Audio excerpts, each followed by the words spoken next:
Hello, everyone, and welcome to my podcast, where I will be talking about A Thousand Splendid Suns by Khalid Hosseini. We will be starting the podcast with a little ASMR.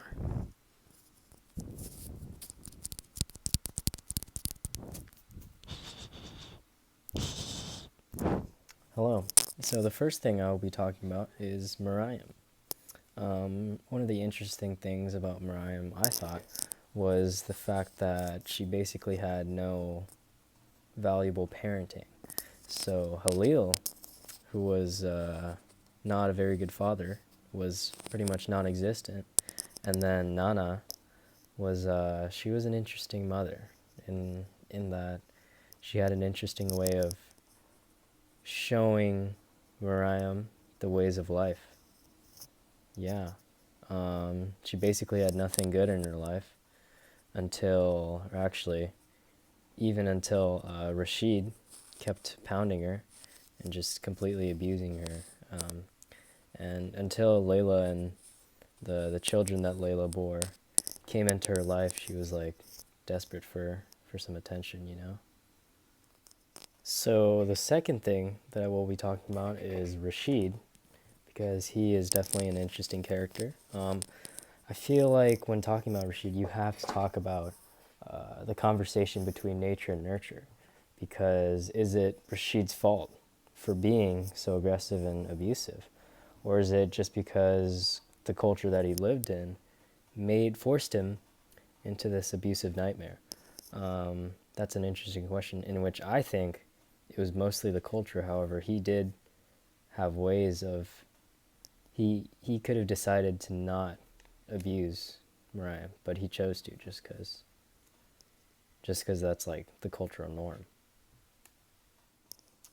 Another interesting aspect of the book was when Halil tries to deliver the letter to Mariam showing that he's sorry. I thought that it was extremely interesting because Mariam just completely chooses to ignore Halil's request to meet her. And I feel like that kind of shows how Mariam is still very, very attached to that feeling of hating Halil, even though it's been like a few decades, you know? So I feel like Mariam never learned to forgive. Personally, I felt like this was an extremely interesting book because of how the history of Afghanistan is integrated into the storyline.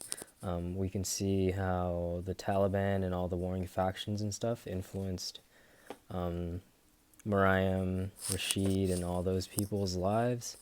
And we can also see how basically the story revolves around the war. So without it, it's like nothing. There was a very important shift in this book that happened when Mariam finally chose to kill Rashid.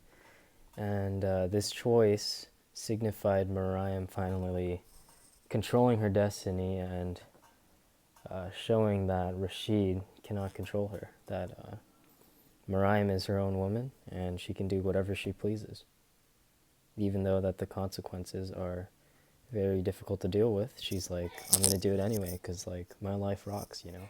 Something that I thought was a little unrealistic about this book was the fact that Layla and Tariq had such a pure and just completely pure relationship. I don't know how else to describe it. It was like nothing was wrong with their relationship, even though I know it was to contrast not Mariam, but Layla and Rashid's relationship, but it just seemed too good to be true, if that makes sense. One interesting difference that I found between this book and A Kite Runner was the fact that The Kite Runner seemed to have a lot more positive vibes going for it compared to this one. Even though The Kite Runner deals with like rape, it still has a lighthearted tone. However, this one, it just seems like the women are just getting beat up all the time, and it's a very sad story. So thank you for watching the podcast. I don't know if there will be another podcast, but make sure to subscribe, leave a like, and comment if you like the video. Thank you.